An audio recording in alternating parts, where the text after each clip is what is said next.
الحمد لله نحمده ونستعينه ونستغفره ونعوذ بالله من شرور أنفسنا ومن سيئات أعمالنا. من يهده الله فلا مضل له ومن يضلله فلا هادي له، وأشهد أن لا إله إلا الله وحده لا شريك له، وأشهد أن سيدنا وسندنا ومولانا محمدا عبده ورسوله. وقال الله تعالى في القرآن المجيد: قل إن كنتم تحبون الله فاتبعوني يحببكم الله. بزرگان محترم، برادران عزیز، ربیع الاول کا مہینے کی آمد ہے، اور یہ مہینہ اس اعتبار سے مشہور ہے کہ نبی کریم صلی اللہ علیہ وسلم کی ولادت ہوئی.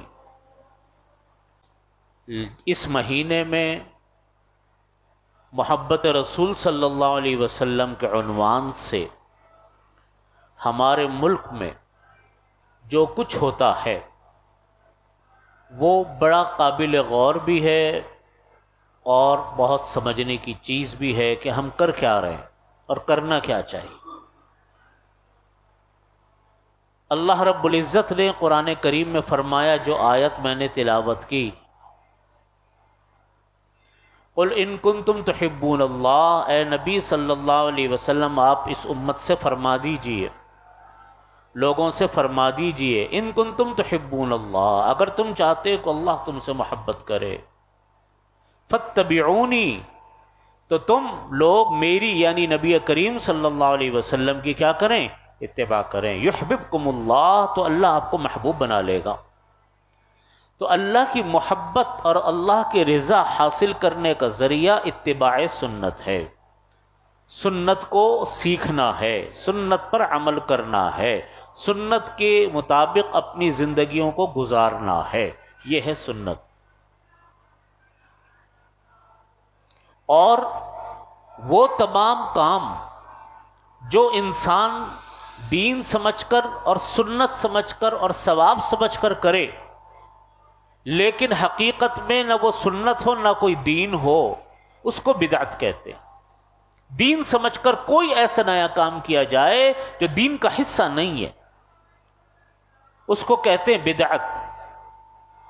بدعت کے بارے میں فرمایا کہ کل بدعت ضلالہ، ہر بدعت گمراہی ہے، وکل ضلالۃ فی النار، اور ہر گمراہی انسان کو دوزخ میں لے جائے گی. تو اس لیے بنیادی چیز کیا ہے کہ ہم یہ تو سیکھیں سنت ہے کیا، اور نبی کریم صلی اللہ علیہ وسلم کے ساتھ رہنے والے، اپنا جان مال قربان کرنے والے وہ صحابہ کرام رضی اللہ عنہم اجمعین تھے. ان سے زیادہ کون اتباع سنت کر سکتا ہے؟ ان سے زیادہ کون نبی کریم صلی اللہ علیہ وسلم سے محبت کر سکتا ہے؟ نبی کریم صلی اللہ علیہ وسلم کے خاطر جانیں انہوں نے قربان کی، اپنے بچے قربان کیے، اپنا گھر چھوڑا، اپنا شہر چھوڑا، اپنی جائیدادیں چھوڑی. ان سے بڑا کون متبع سنت، کون قربانی دینے والا ہوگا صحابہ کرام سے؟ اس لیے نبی کریم صلی اللہ علیہ وسلم نے فرمایا کہ اصحابی کالنجوم بأیہم اقتدیتم اہتدیتم، میرے صحابہ تو ستاروں کے مانند ہیں، جس کی اتباع کرو گے، جس کی اقتداء کرو گے تم لوگ ہدایت پا جاؤ گے. خیر القرون قرنی، فرمایا آقا کریم علیہ الصلوۃ والسلام نے بہترین لوگ وہ ہیں جو میرے زمانے کے لوگ ہیں، یعنی صحابہ کرام وہ بہترین لوگ ہیں. ثم الذین یلونہم ثم الذین یلونہم، پھر ان کے بعد والے زمانے کے لوگ یعنی تابعین اور پھر تبع تابعین. تو ان سے بڑا کون متبع سنت ہوگا؟ ان سے بڑا کون محبت رسول صلی اللہ علیہ وسلم کر رہا ہوگا، جنہوں نے ایک حکم پر مکہ مکرمہ میں اپنے گھر چھوڑ دیے، جائیدادیں چھوڑ دی، خاندان چھوڑ دیا، پورے خاندان سے لڑ لیے دین ایمان کے خاطر۔ ان سے بڑا بھی کوئی محبت رسول صلی اللہ علیہ وسلم کر سکتا ہے؟ جو دیکھنے کی بات یہ ہے کہ ہمارے ہاں جو ربیع الاول میں ہم لوگ کام کرتے ہیں وہ ہم کر کیا رہے ہیں؟ ہم کام کیا کرتے ہیں ربیع الاول کے مہینے میں؟ چراغاں کر لیا، جلوس نکال لیے، اور گلی کوچوں کے اندر تھوڑی موٹی لائٹیں لگا لی، اور بیانات ہو گئے۔ بیانات بہت اچھی بات ہے، اتباع سنت کے لیے ہوں، لیکن انسان بیانات کو پھر بیانات کی طرح سنے، اور طرح طرح کی رسومات کھانے پکانے کے حوالے سے وہ کر لی۔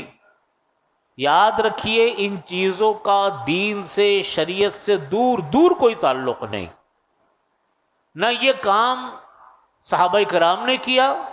آپ صلی اللہ علیہ وسلم کی یوم پیدائش مناتے ہیں نا ہم لوگ، تو پیدائش تو آپ صلی اللہ علیہ وسلم کی صحابہ کرام کے زمانے میں بھی آتی تھی۔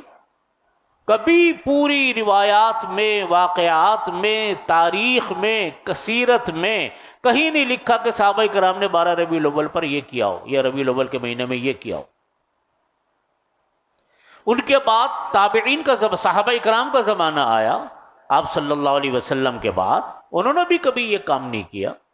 تابعین کا زمانہ آیا، تابعین نے بھی یہ کام نہیں کیے۔ تب تابعین کا زمانہ آیا، انہوں نے بھی یہ کام نہیں کیے، لیکن دیکھتے ہی دیکھتے کچھ اشروں سے ہمارے ہاں یہ وبا چل پڑی کہ جناب ہر قسم کا وہ کام ہو رہا ہے جس کا دین میں کوئی دور دور ذکر فکر نہیں۔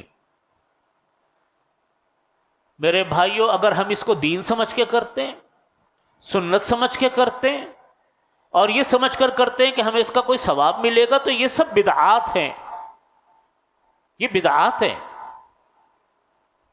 نبی کریم صلی اللہ علیہ وسلم کی محبت وہ اس طریقے سے ہوگی جس طریقے سے صحابہ کرام نے کی۔ ان سے آگے ہم نہیں بڑھ سکتے، صحابہ کرام سے نہ کبھی کوئی بڑھ سکتا ہے صحابی سے آگے۔ صحابی سے زیادہ امت میں کوئی نیک نہیں ہے، امت کے سب سے نیک لوگ صحابی ہے رضی اللہ عنہم اجمعین، جن سے رضامندی کا اعلان قرآن پاک نے کر دیا، ان کی غلطیوں کو معاف کر دیا، فرمایا رضی اللہ عنہم ورضوا عنہ، اللہ ان سے راضی، وہ اللہ سے راضی۔ تو دیکھنے کی بات یہ ہے کہ آپ صلی اللہ علیہ وسلم کے بعد صحابہ کرام، تابعین، تبع تابعین نے وقت کیسے گزارا۔ اس لیے آج ہم لوگ جتنے کام کرتے ہیں ربیع الاول میں سنت کے حوالے سے، ہم لوگ جو کام کرتے ہیں دین کے حوالے سے، یاد رکھیے اس کا سنت سے کوئی دور دور تعلق نہیں۔ جلوس نکالنا یہ کون سا محبت رسول ہے؟ لائٹیں لگا دینا، آپ اتنی لائٹیں صدقہ کر دو میرے بھائیوں، اتنے پیسے کسی غریب کی مدد کر دو، آپ جتنے پیسے آپ جلسے جلوسوں میں نکالتے ہو، اتنے پیسے سے اللہ کی اس امتی کو، کوئی امتی ایسا ہے جو سخت تکلیف میں، اس کی مدد کر دو آپ، کیا اللہ خوش نہیں ہوگا آپ سے؟ محبت رسول کس کو کہتے ہیں؟ محبت رسول کہتے اطیعوا اللہ و اطیعوا الرسول، اللہ کی اطاعت کرو، یہ ہے محبت رسول۔ محبت کس کو کہتے ہیں؟ اپنے آقا کی بات ماننا، ان کے طور طریقوں کی پیروی کرنا، ان کی عادات اور اخلاق کو اپنانا، یہ ہے محبت جو صحابہ کرام نے کی۔ صحابہ کرام نے جلوس نہیں نکالے کہ 5-10 دن جلوس نکال کے میں سارا دن اپنی مرضی سے گزار لیا پورا سال۔ ایک ایک سنت، جو سنت تھی نبی کریم صلی اللہ علیہ وسلم، آپ لباس اس طرح پہنتے تھے، آپ کپڑے ایسے پہنتے تھے، آپ چہرے پر داڑھی رکھتے تھے، آپ شلوار ٹخنوں سے اوپر رکھتے تھے، آپ ہنستے اس طریقے سے تھے، آپ چلتے اس طریقے سے تھے، آپ گھر میں رہتے اس طریقے سے تھے، انسانوں سے بات اس طریقے سے کرتے تھے۔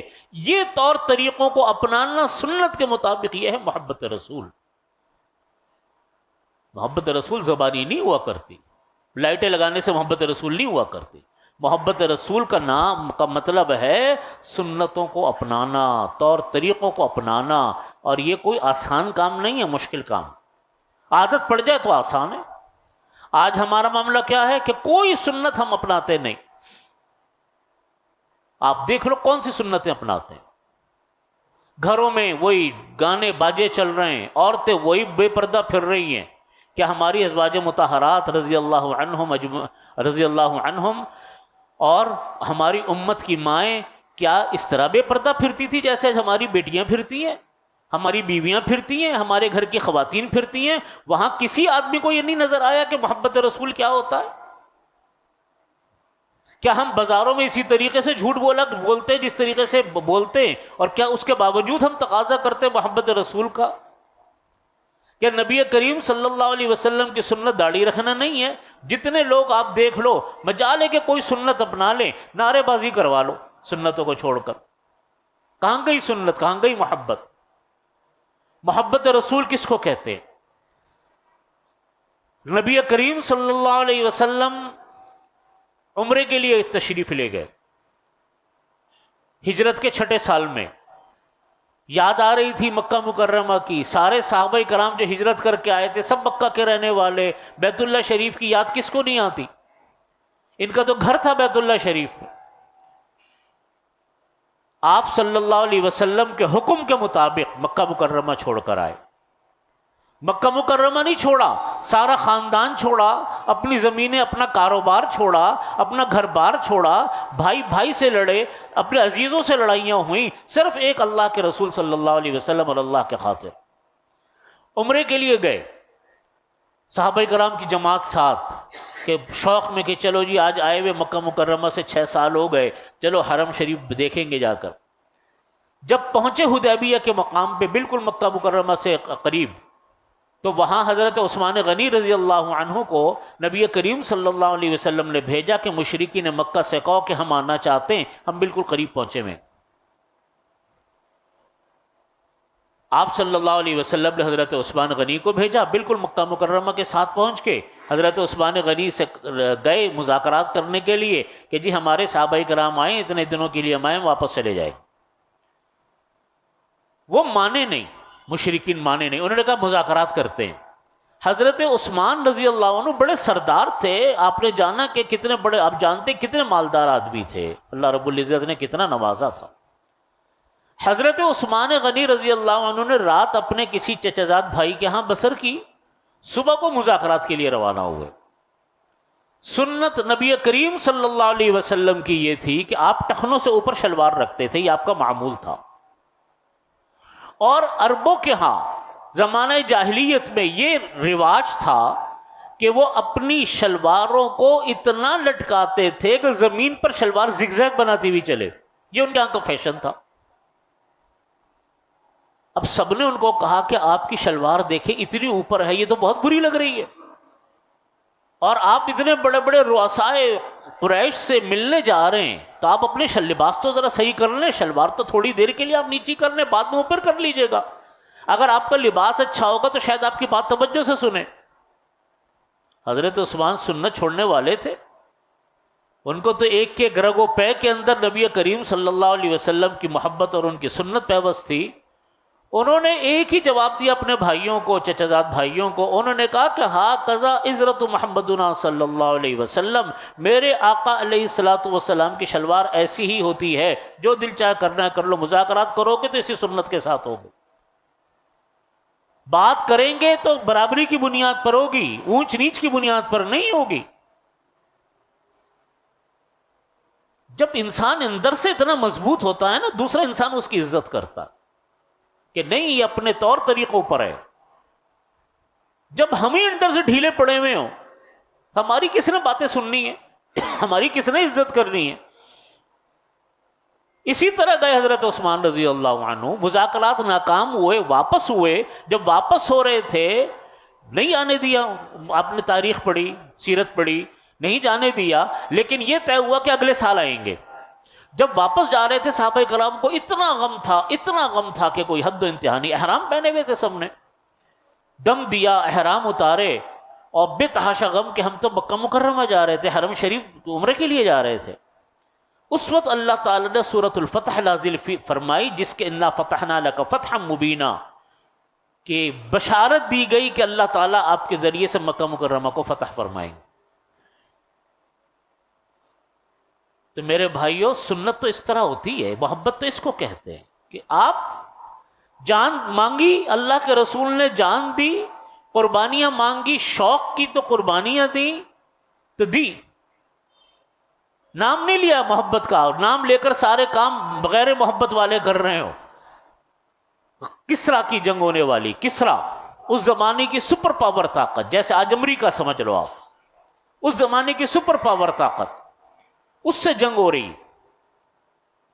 کہاں کسرا کی طاقت کہ کوئی تصور بھی نہیں کر سکتا لڑنے کا، اور کہاں یہ صحابہ کرام پہنچ گئے اس کسرا سے لڑنے کے لیے۔ زمانہ حضرت عمر فاروق رضی اللہ عنہ کی خلافت کا تھا، اور قیادت حضرت سعد بن ابی وقاص رضی اللہ عنہ کر رہے۔ جنگ سے پہلے ایک جماعت بھیجی گئی مذاکرات کے لیے۔ طریقہ یہ تھا، سفارتی آداب تھے کہ جنگ سے پہلے مذاکرات ہوتے تھے۔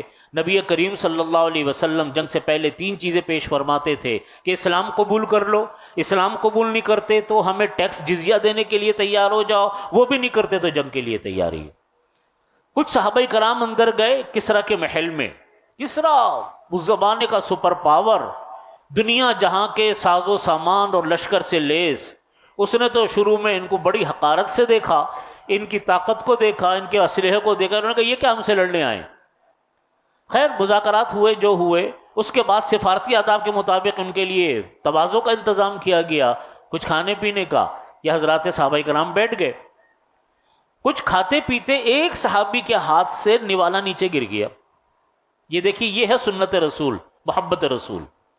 دربار کس کا ہے؟ کسرا کا۔ انسان ویسے ہی مروب ہو رہا ہوتا، ایک صحابی کے ہاتھ سے نوالا نیچے گر گیا۔ ان صحابی نے نوالا سنت کے مطابق اس نوالے کو دیکھا کہ کوئی چیز تو نہیں لگی ہوئی، صاف کر کے منہ میں رکھ لیا۔ کسی نے ان کو یوں ہاتھ مارا کہ کسرا کا دربار ہے، یہاں یہ چیزیں نہیں چلتی۔ سمجھ میں آ رہی ہے؟ یہ کسرا کا دربار ہے، یہاں یہ باتیں نہیں چلتی۔ صحابی نے کیا جملہ جو بولا، یہ ہمارے لیے ہدایت ہے، پوری امت کے لیے ہدایت ہے۔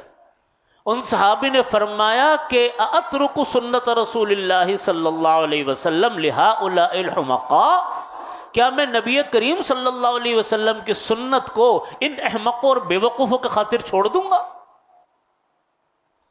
جو مال و دولت جمع کرنے میں لگے، ان کے خاطر میں چھوڑ دوں گا اپنے رسول کی سنت کو؟ اس کو کہتے ہیں محبت رسول۔ تیسرا واقعہ سنیے، شراب کیسی تھی صحابہ کرام کے زمانے میں؟ اتنی شراب پیتے تھے جب تک شراب کی حرمت نازل نہیں ہوئی تھی، کیونکہ پابندی نہیں تھی۔ زمانے جاہلیت سے ایک رواج چلا آ رہا تھا، پوری عرب کی سرزمین میں شراب بے تحاشا تھی، اشعار کہے جاتے تھے، موضوع گفتگو شراب ہوتا تھا، رگو پے میں ان کے شراب گھومتی تھی۔ جب حکم آیا شراب کا، پہلا حکم آیا،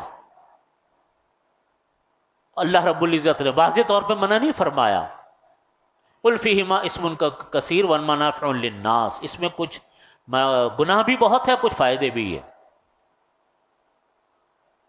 دوسرا حکم آیا جس کے اندر کہ آپ صلی اللہ علیہ وسلم کو بھی تنبیہ کی گئی اس کے حوالے سے۔ تیسرا حکم جب آیا شراب کی حرمت کا، دوسرا حکم آیا لا تقربوا الصلاۃ وانتم سکارا۔ ایک مرتبہ کسی نے نماز پڑھائی حالت شراب پینے کے بعد، تو غلطی ہو گئی، سورہ قل یا ایھا الکافرون پڑھ رہے تھے، تو اس وقت یہ حکم آیا کہ لا تقربوا الصلاۃ وانتم سکارا، کہ نماز کے قریب مت جاؤ اگر تم نشے کی حالت میں ہو۔ تو سب صحابہ کرام سمجھ گئے تھے، نبی کریم صلی اللہ علیہ وسلم بھی جانتے تھے کہ شراب کی حرمت آنے والی ہے، شراب کی حرمت آنے والی۔ پھر قرآن پاک میں شراب کی اللہ تعالیٰ نے حرمت کو نازل فرمایا۔ قرآن پاک میں اللہ تعالیٰ نے شراب کی حرمت کو نازل فرمایا۔ شراب کی حرمت نازل کرنے کے بعد اعلان عام ہوا نبی کریم صلی اللہ علیہ وسلم کی طرف سے کہ آج کے بعد سے شراب حرام۔ بس کسی صحابی نے جا کر یہ نہیں پوچھا یا رسول اللہ کیوں حرام ہو گئی، ہم کیسے چھوڑیں گے شراب کو، ہم کریں تو کیا کریں، کہاں جائیں۔ شراب کا نشہ ہماری سگریٹ سے زیادہ بڑا نشہ، پان سے بڑا نشہ، نسوار سے بڑا نشہ۔ حدیث شریف میں آتا ہے کہ جس وقت یہ حکم آیا، جس وقت یہ حکم آیا شراب کی حرمت کا، اس وقت صحابہ کرام نے اپنے گھروں کے مٹکے توڑے، اور مدینہ طیبہ کی گلیوں میں شرابیں اس طرح بہہ رہی تھیں جیسے بارش کا پانی بہتا ہو، سب ختم، ایک حکم آیا ساری شرابیں بند، پھر کوئی شراب نہیں پی، پھر سزائیں بھی نافذ ہوئی، کسی نے پی بھی تو سزائیں بھی دی گئی۔ اللہ اکبر، اس کو کہتے ہیں محبت رسول، کہ اللہ کا حکم آیا پھر کوئی چور و چرا نہیں، پھر کوئی اس کی خلاف ورزی کرتا ہوا نہیں ملے گا۔ میرے بھائیوں، یہ ہے اتباع سنت، اس کے لیے دعا کیا کرے اللہ تعالی ہمیں اور آپ کو اتباع سنت کی توفیق عطا فرما۔ اگر ہمارے اندر اتباع سنت آ گئی، نبی کریم صلی اللہ علیہ وسلم کی سنتوں کی پیروی آ گئی، ہماری دنیا اور آخرت کی نجات اس میں ہے۔ اور یہ سنتیں سیکھنی پڑتی ہیں، گھر بیٹھے نہیں ملیں گی آپ کو۔ جب قرآن پاک کا حکم آیا کہ انما الخمر والمیسر والانصاب والازلام رجس من عمل الشیطان فاجتنبوہ، کہ شراب والمیسر، جوا، انما الخمر والمیسر والانصاب والازلام، پرانے زمانے کے حال بتانے کے جو نجومیوں کے طریقے ہوتے تھے وہ ان کو بیان کیا گیا۔ فرمایا رجس من عمل الشیطان، یہ ناپاک چیزیں ہیں، عمل شیطان ہے، فاجتنبوہ، اس سے تم لوگ بچو، لعلکم تتقون، تاکہ تم کو تقوی حاصل ہو۔ تو پھر صحابہ کرام نے شراب کو ہاتھ نہیں لگایا، پھر شراب کو ہاتھ نہیں لگایا کسی، مہنگی مہنگی شرابیں۔ یہ عادت آج ہمارے ہاں کہاں ہے؟ ہم نام تو بہت لیتے ہیں، آپ دیکھو 12 ربیع الاول کے مہینے میں کسی نے چراغ کر دیا، کسی نے کر دیا، گھر سنتوں سے خالی ہے، نمازیں قضا ہو رہی ہیں، لباس ہمارے سنتوں کے مطابق نہیں، داڑیاں ہمارے ہاں لوگ نہیں رکھ پاتے، کچھ نہیں کرتے، تو کس چیز کی سنت رسول؟ کوئی سنت ہم چھوڑنے کے لیے، اپنانے کے لیے تیار نہیں، کوئی گناہ چھوڑنے کے لیے ہم تیار نہیں، تو کس چیز کی محبت؟ یقیناً محبت تو ہے، لیکن اتنی محبت کہ ہم اللہ کے حکم کو اس طرح مانیں کہ اپنی عادت اس کے مطابق کر لیں۔ آج یہ عادت کہاں ہے؟ اس لیے سنتیں سیکھیں، یہ مہینہ اسی چیز کا درس ہے۔ ہم جو بات کرتے محبت رسول کا ایک ہی تقاضا ہے، ایک ہی تقاضا محبت رسول کا ہے کہ آپ صلی اللہ علیہ وسلم کی سنتوں کو اپنا لو، بس یہ ہے محبت رسول۔ آپ لاکھ دعوے کرو، لاکھ جلوس نکالو، لاکھ تقریریں کرو، پوری رات چیختے چلاتے رہو تقریروں میں، لیکن ہماری زندگیوں میں اگر سنت رسول نہیں آئی، ہم نے جھوٹ بولنا چھوڑا نہیں، دھوکہ دینا نہیں چھوڑا، سود کھانا نہیں چھوڑا، رشوتیں ہم نہیں چھوڑ پاتے، دوسروں کا حق مارنے سے ہم پیچھے نہیں ہٹتے، کہاں ہے ہماری سنت؟ تو ہماری ساری تقریریں بیکار، ہمارے سارے چراغیں بیکار، ہمارے سارے جلوس بیکار۔ یہ کوئی طریقہ نہیں ہے محبت رسول کا۔ طریقہ بھی تو محبت کا سنت ہونا، سنت سے بھی تو ثابت ہو۔ اصل چیز کیا ہے؟ اتباع سنت، نبی کریم صلی اللہ علیہ وسلم کے طریقوں کی پیروی کرنا، اپنی زندگیوں میں سنتوں کو داخل کرنا۔ جب تک ہم سیکھیں گے نہیں، اپنے بچوں کو عمل نہیں کریں گے، اب بات سنتیں تو ایسی ہوتی ہے اس میں کچھ بھی نہیں کرنا پڑتا، بیٹھے بٹھائے کا ثواب مل رہا ہوتا ہے۔ مثلا آپ سیدھے ہاتھ سے پانی پیتے تھے، آپ بھی سیدھے ہاتھ سے پانی پی لو، بھائی اس سے پیو گے، اس سے پیو گے، دو ہی تو کام کرو گے نا، تیسرا تو کوئی اور ہاتھ ہے نہیں، تو آپ سیدھے سے پی لو کہ سنت ہے۔ ہمارے ہاں کتنے لوگوں کو آپ دیکھو، آپ صلی اللہ علیہ وسلم نے فرمایا کل بیمینک، دائیں ہاتھ سے کھانا کھاؤ۔ کتنے لوگوں کو آپ دیکھتے ہو کہ ہاتھ میں چھری ہے، الٹے ہاتھ میں کیا ہے؟ کانٹا ہے، اس سے کاٹا، الٹے ہاتھ سے کانٹا لگایا، الٹے ہاتھ سے کھا رہا ہے۔ دیکھ لو، منظر عام ہے آپ کے ہاں، جتنے ریسٹورنٹوں میں چلے جاؤ آپ، یا گھروں میں دیکھ لو، شادی کی تقریبات میں دیکھ لو، آپ کو ایک بھاری اکثریت الٹے ہاتھ میں چھری پکڑی ہوئی ہوگی، سیدھے ہاتھ میں چھری پکڑی ہوئی ہوگی، الٹے ہاتھ میں کانٹا ہوگا یا چمچا ہوگا، اس سے کھا رہے ہو۔ آپ صلی اللہ علیہ وسلم کا حکم ہے کہ سیدھا ہاتھ سے کھاؤ۔ آپ نے فرمایا کہ الٹا ہاتھ نجاستوں کے لیے اللہ نے رکھا ہے، گندگی کے کاموں کے لیے رکھا ہے، سیدھا ہاتھ پاکیزہ کاموں کے لیے رکھا ہے۔ کہاں گئی سنت؟ یہ چھوٹی چھوٹی سنتیں، ان کو سیکھو، اپنے بچوں کو سکھاؤ، بچوں کو کہو کہ سیدھے ہاتھ سے کھانا کھائیں۔ ایک بات میں ہر 12 ربیع الاول کو بھی عرض کرتا ہوں، درمیان میں بھی کہتا ہوں، ایک کتاب خریدنے کی اسوہ رسول اکرم صلی اللہ علیہ وسلم، نبی کریم صلی اللہ علیہ وسلم کا اسوہ اپنے گھروں میں خرید کے رکھو، اپنے بچوں کے سامنے اس کو پڑھو، جب 10 منٹ پڑھیں، لیکن پتہ تو چلے سنتیں کیا ہیں میرے آقا علیہ الصلوۃ والسلام کی، پتہ چلے گا تو سیکھیں گے۔ اللہ تعالی ہمیں اس مہینے میں، ویسے پورے سال پوری زندگی اللہ تعالی ہمیں اتباع سنت کی توفیق عطا فرما، لیکن یہ مہینہ چونکہ ربیع الاول کے حوالے سے ہے، لہٰذا اس کا ایک ہی درس ہے، بس ایک ہی درس ہے، اتباع سنت کی عادت ڈالو، اتباع سنت کی عادت اپناؤ، یہی محبت رسول ہے، یہی تقاضۂ رسول ہے، یہی سب کچھ دین کی بنیاد ہے، ہر چیز کی بنیاد اتباع سنت ہے۔ اللہ تعالی ہمیں اس کی توفیق عطا فرمائے۔ وآخر دعوانا الحمدللہ رب العالمین۔